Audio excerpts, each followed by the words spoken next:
have been a painful nightmare. It's been the most extended period of pain in my life. January 5th, I was called into a meeting with the Cardinal and told that there was an accusation made, and they immediately had to remove me. I had 2 hours before the press would be notified to come back and tell my staff, my cabinet, 2 hours to find a place to live and find a lawyer. I sat alone that night while my name was being assassinated across the news, nationally and internationally. I received texts and emails from friends in Africa and Germany, from Scotland, in England, and places all around the globe, as false accusations that began with an extortion letter sought to destroy my character and my name. A name I sought to build up for the last 46 years here at Saint Sabina. A name I sought to use to help people when they were dealing with discrimination, the job, in their housing, on the street. A name I sought to use to fight against racism and poverty and violence and guns. A name that I used to help to seek funding to support our outreach programs. And now I saw that name being assassinated. And all I was able to say was, I'm innocent. The last 5 months have been a roller coaster of hurt and anger and depression and pain and not knowing what people are thinking about you, friends and far, what people are wondering. But when my pity parties would rise up, and they would,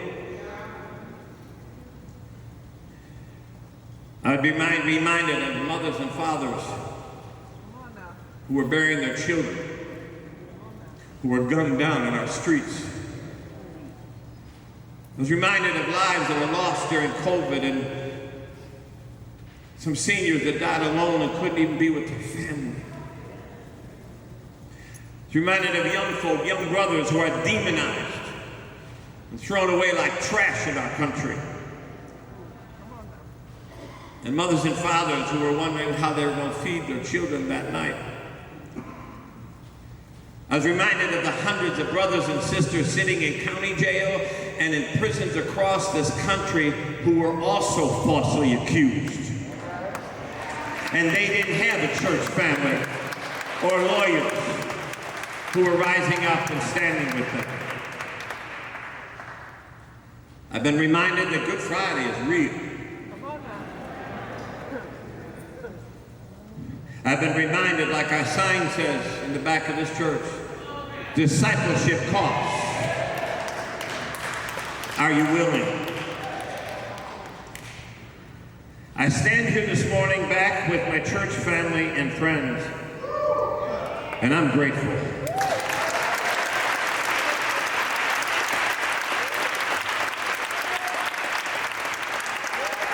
I thank my family and my friends who loved me and stood by me, who checked on me, who made sure I was okay, who made sure I had food to eat, who spent time with me while I was in isolation. I'm a guy who works 12 and 13 hours a day. And I'm a people person.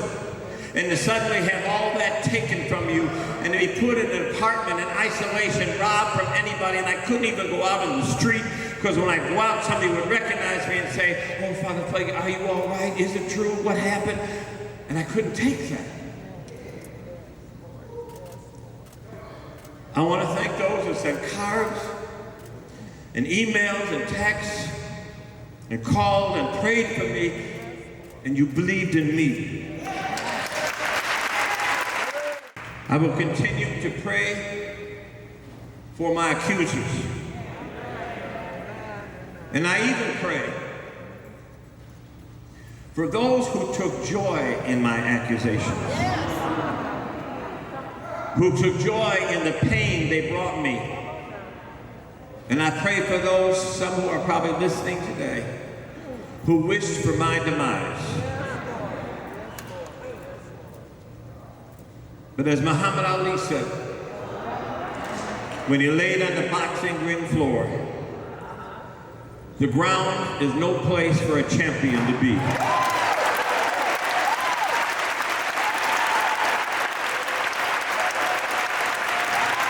And so whether you like it or not, I got back up, and the fight is still on.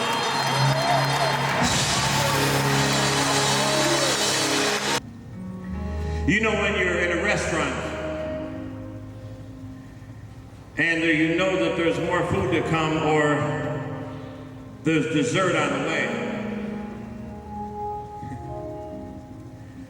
when they come to clear the table, they say to you, "Hold on to your fork."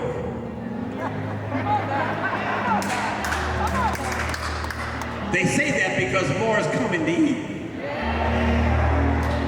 So to all those that thought I've been weakened, that I'm through, that I'm washed up, hold on to your fork.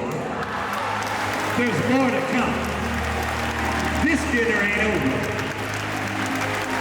I love you. Thank you.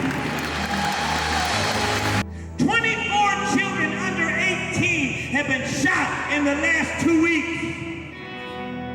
Last Thursday, 4 of the 5 people shot were under 18. Since January 1st, 138 children have been shot in Chicago. That's unacceptable. We've saved the whales, we've saved the birds, but our children are becoming extinct. We must save our children. Black and brown children cannot be dismissed and die in America. Stop the violence that created the violence. Because violence is still the language of the unheard. And while we still have police killing people and brothers killing people and lives being lost in this city, while we still live in poverty and racism and neglect in this city and in this country, you can't be more in love with order than you are justice. So if you want justice, you want peace, then we must give justice. We must invade a country where we've taken down racist statues and we've taken down the Confederate flag, but we have left in place the very foundations of this country that need to be dismantled, because the foundations of which America has been made gives way to white supremacy, where it can reign and bigotry and prejudice can rule. We must invade an America where there are still 2 cities of poverty and classism and racism, and there is American as the apple pie. Just don't take down the flag. You're a country where you got mad because Colin Kaepernick knelt during the Star Spangled Banner. But you didn't get mad when a police officer knelt and killed a man in broad daylight. We must invade a city and a country where guns have become part of our wardrobe and paid off politicians still won't regulate them. This is in the year of invasion. Either get on the train or get out of the way. I promise. Where's John Fountain? Is John here? John, stand up. I love this brother. Sometimes columnist, professor at Roosevelt University. John, in your column last week, you said, Pfleger, go rogue. I promise you to God, I'm about to go rogue.